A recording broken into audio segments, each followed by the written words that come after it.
सभी लोग आराम से बैठ जाइए। आज के इस सत्र में आप सभी का स्वागत है। यह कार्यक्रम समाज कल्याण के लिए योग सेवा केंद्र की तरफ से प्रस्तुत किया जा रहा है। आपकी समस्याएं, रोग, कष्ट अथवा पीड़ा, मन के तनाव, मन के रोग से संबंधित हो सकते हैं। इन सभी समस्याओं के समाधान के लिए आप स्वयं अपनी समस्याओं का कारण खोज पाएंगे तथा उन्हें दूर कर सकेंगे। आज का जो विषय है वो सूक्ष्म तत्व से संबंधित है। आध्यात्म मार्ग में प्रवेश पाने के लिए सूक्ष्म तत्वों की जानकारी होना अनिवार्य है और इन सूक्ष्म तत्वों में मन एक ऐसा विषय है जिसके बारे में बहुत कम लोग जानते हैं। कल हमारे आपके बीच में जो चर्चा हुई, आपके सारी समस्याएं इसी मन के कारण से तैयार होती हैं।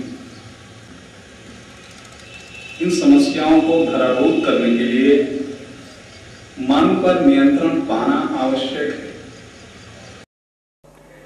अहम में तार्किक दोष नहीं होता, क्योंकि क्रियाओं को संपादित करने के पूर्व परिणामों को भी सोच लेता है। अहम चेतन और अचेतन दोनों होता है। इसके फलस्वरूप इदम की इच्छाओं और वास्तविकता दोनों को जानता है। यह अहम बिचौलिया के रूप में अर्थात एडजस्टर के रूप में दोनों में समझौता कराता है। कार्य सिद्धि के लिए नैतिक तथा अनैतिक के सिद्धांत को यह नहीं मानता, बल्कि उपयुक्त अवसर की तलाश में रहता है।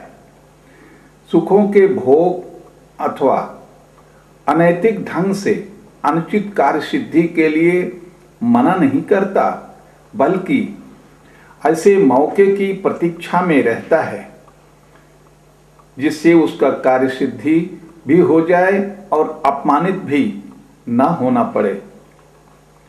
किंतु कभी कभी अनैतिक कार्य के लिए अपमानित होने से अथवा ऋषि महात्माओं का प्रवचन सुनने से अथवा उनकी पुस्तकों के अध्ययन से अथवा माता पिता के सत्वचनों को सुनने से अथवा सद्गुरुओं के पास जाकर उनकी बात सुनने से जब सात्विक वृत्ति प्रबल होती है, उस दशा में उसे ज्ञान आता है कि मैंने अपने जीवन को क्षणिक सुख के लिए अथवा क्षणभंगुर धन के लिए अथवा अपने लोभ के लिए अपने जीवन को नरक बना लिया है। और उसके मन में विचार उठता है कि क्या मेरे जीवन का उद्देश्य यही था कि मैं समाज में अपमानित होकर जीवन यापन करूं। मैं बहुत अपमानित होकर दुख भोग कर चुका, अब मुझे यह नारकीय जीवन नहीं जीना है। मैं संतों के शरण में जाऊंगा, मैं अपने बचे हुए जीवन को सुधारूंगा। ऐसे विचार उठने से वह अपने को धिक्कारता है और निम्न श्रेणी के कर्म नहीं करने के लिए संकल्प धारण करता है। इस अवस्था में उस मनुष्य के अंदर सुपर ईगो अर्थात परम अहम का विकास होता है। अब आपको समझना चाहिए कि यह परम अहम क्या है। यह मन के विकास का तीसरा चरण है। मन का यह भाग व्यक्ति के नैतिक पक्ष का प्रतिनिधित्व करता है। इसका विकास इदम और अहम के विकास के बाद ही होता है। बाल्यावस्था में इसका विकास अहम के माध्यम से होता है। बचपन में माँ बाप के उपदेश ही परम अहम का रूप ले लेते हैं। इसका मुख्य कार्य मूल प्रवृत्तियों की संतुष्टि में वास्तविकता के नियम के आधार पर नहीं, बल्कि उच्च आदर्शों व प्रमाणों के आधार पर रोक लगाना है। यह इदम की इच्छाओं को मानने से इनकार कर देता है और तर्क देता है कि सभी जीवों में श्रेष्ठ मानव क्या क्षुद्र कार्यों के लिए ही जन्म लिया है? क्या हम क्षणिक सुखों में ही संपूर्ण जीवन व्यतीत कर देंगे? उसके अंदर से उत्तर आता है, नहीं, यह मेरे जीवन में कदापि नहीं होने पाएगा। अब मैं स्वार्थपूर्ण जीवन नहीं जीऊंगा। मेरे जीवन का आदर्श कुछ और है। मैं उच्च कोटि का मानव होना पसंद करूंगा, भले ही मुझे कष्टों का सामना करना पड़े, भले ही मुझे गरीबी से जूझना पड़े, किंतु मैं अनैतिक ढंग से धनोपार्जन नहीं करूंगा। ऐसे संकल्प जब मन में उठते हैं तो इदम तथा परम अहम में द्वंद्व उत्पन्न होता है।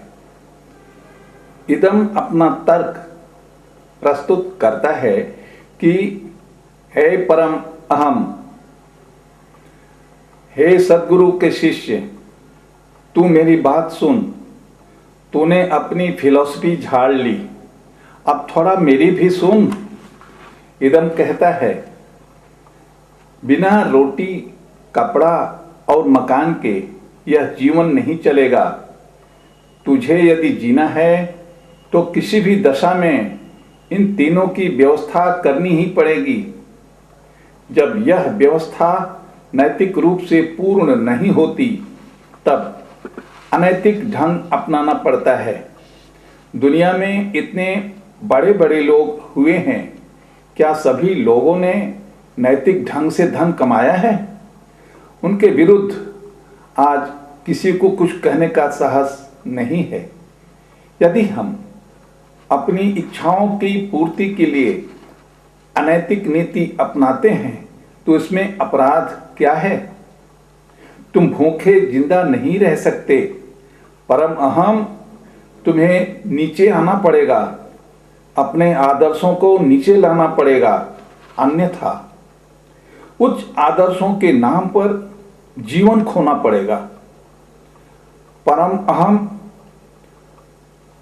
इस सत्य को समझता है, जीवन की आवश्यकताओं को समझता है, किंतु ऋषि मुनियों की ओजस्वी वाणी से उच्च आदर्श की याद आती है और वह नीचे आने को तैयार नहीं होता। ऐसी परिस्थिति में अहम इन दोनों के बीच मध्यस्थता करने के लिए आता है। अहम कहता है कि इदम गलत नहीं कह रहा है। जीवन जीने के लिए आवश्यकताओं की पूर्ति आवश्यक है, इसे नकारा नहीं जा सकता। इस बात को तुम स्वीकार करो। परम अहम स्वीकार करता है। अहम इदम को भी समझाता है कि इदम, तो मेरी बात सुन।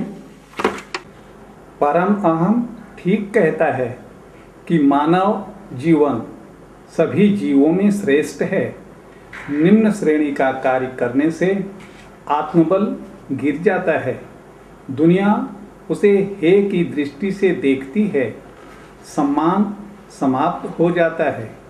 इसलिए हे इदम, तुम क्षणिक सुख के लिए उच्च श्रेणी के पुरुष को व्यभिचार अत्याचार में मत फंसाओ। तुम अपना जाल उसके ऊपर मत फेंको, संतुष्टि पूर्वक जीने दो, उसे समाज में गौरव प्राप्त करने दो। क्षणिक सुख नहीं भोग करने से क्या तू मर जाएगा? नहीं, तू मरेगा नहीं। तेरी आवश्यकताएं भी पूरी होंगी वक्त आने पर।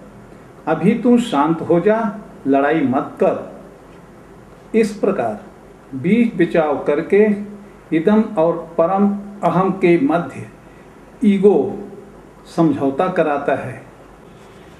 सुपर ईगो अर्थात परम अहम इदम के कामुक व आक्रामक आवेशों पर रोक लगाता है और अहम के यथार्थ लक्ष्यों के स्थान पर नैतिक लक्ष्यों का प्रमाण प्रस्तुत करता है।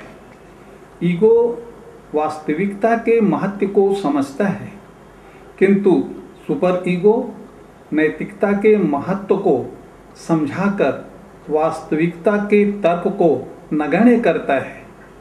इदम की दृष्टि में कामुकता भरी रहती है, वह किसी प्रकार से वासना की तृप्ति के लिए मनुष्य को प्रेरित करता है, किंतु सुपर ईगो काम वासना से उत्पन्न होने वाली हानियों को समझाता है तथा ब्रह्मचर्य के महत्व को समझाकर नैतिक पतन को रोककर उसकी उन्नति कराता है। इदम कुछ देर के लिए तो मान जाता है, किंतु परिस्थितियां जब पक्ष में होती हैं तो इदम मनुष्य को आक्रामक बनाकर अनैतिक वासना की तृप्ति के लिए बाध्य करता है।